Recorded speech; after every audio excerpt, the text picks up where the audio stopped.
Any other, the conventional rod, you're casting the lure. The weight of the lure is what makes the cast possible. With this, I'm casting the weight of the line, and the fly can be practically weightless. But I can cast, there's nothing on there right now, just an empty leader. And I have no problem making a cast with it. It's the weight of the line pulling it out, pulling the line out. So that's the distinction. You can, trout, most of what they eat, same is true of bluegills. It's mostly tiny insects, 95% of what they eat, so it's perfect for that. The orange body ones that look like, to me, they seem to like the orange and purple. It looks like a male brook trout. No, a trout will attack it. At least it worked a couple years ago. So I'm going to try something much smaller now. So I'm going to go with something. This is pretty tiny. It would be called a pheasant and herl. That's a little bit of peacock herl on it. Brook trout have a reputation of being suckers for a peacock because of its iridescence, probably. There's something attractive about it. And that's just a pheasant body feather then wrapped around for a collar. Okay. I'm from the Aurora, Illinois, about 30 miles west of Chicago, right along the Interstate 88, which makes getting here easy enough. I've been fishing for some time now, fly fishing for some time, and I'm always looking for trout streams. Closer the better. We don't have any in Illinois. And according to the map, this was the closest one to home for me. The DNR lists this as a trout stream. And I just started exploring it one time at the end of the season, like late summer. And then I read somewhere an article about the Green-Rock Audubon Society, and they mentioned that there are trout on the property. So then I made the trip up, farther upstream onto Cleophas Road. And the first people I ran into out here were Victor and Wayne. And we had a nice exchange they were very knowledgeable about the creek, told me all about it, the brook trout in there. I think it was August, and I stuck my hand in the creek at the very end of a very hot summer when the water's at its warmest, and my hand went numb instantly. Water couldn't have been more than 50 degrees. It was amazing. And in this part of the state, brook trout probably spawn late October, early November. And this is the last day of the season. The season closes in order to protect the spawning fish, so nobody's walking around their nests or harassing them while they're making themselves obvious. You would see them when they're on their nests. So it's to protect the spawn.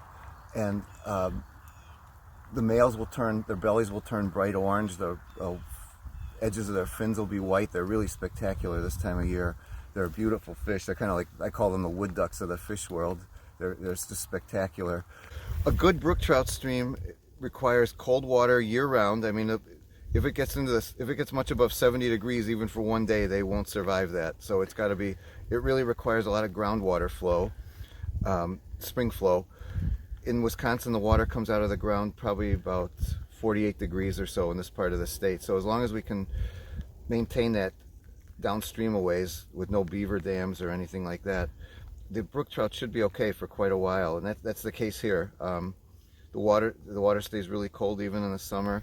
It's well oxygenated, and it's all the work that the Audubon Society has been doing. What we're getting is there's adequate flow now, and what happens is it will flush the silt out, so it exposes the gravel, and that way the brook trout can have success spawning.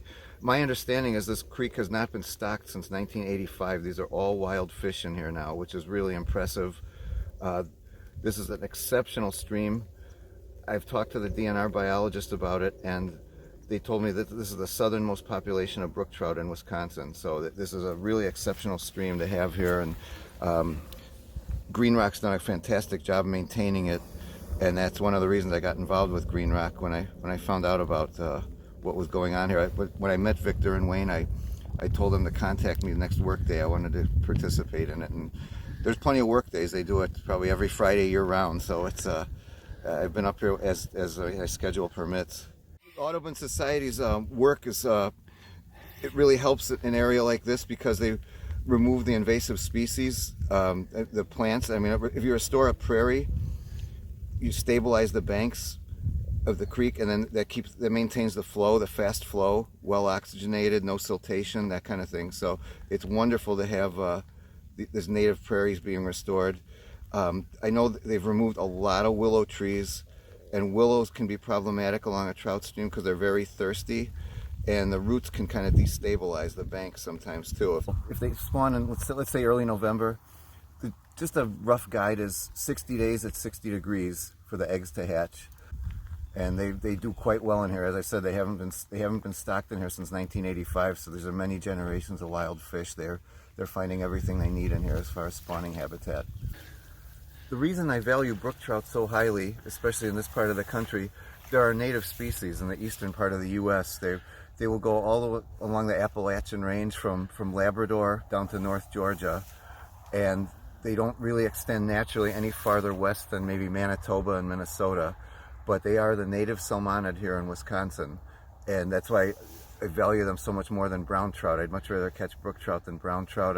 If you have a brook trout stream, these are native fish. They may never have been manipulated or anything by DNR fisheries managers or anybody. They could have been here pre-settlement. That's certainly possible, and they belong here. They are a native species. Curiously, they have a reputation for being stupid because the first encounter with them by the settlers was in the eastern U.S. in some infertile streams.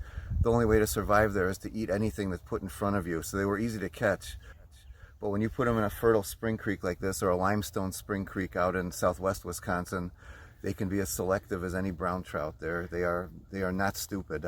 I've spooked plenty of them here during the winter when I forgot snow camouflage. They saw me coming a mile away, and I saw them, but I saw their tails as they swam away. I had no success with them. I was not camouflaged appropriately. They are not stupid fish. They've been here for thousands of years, and hopefully they'll be here for thousands of more.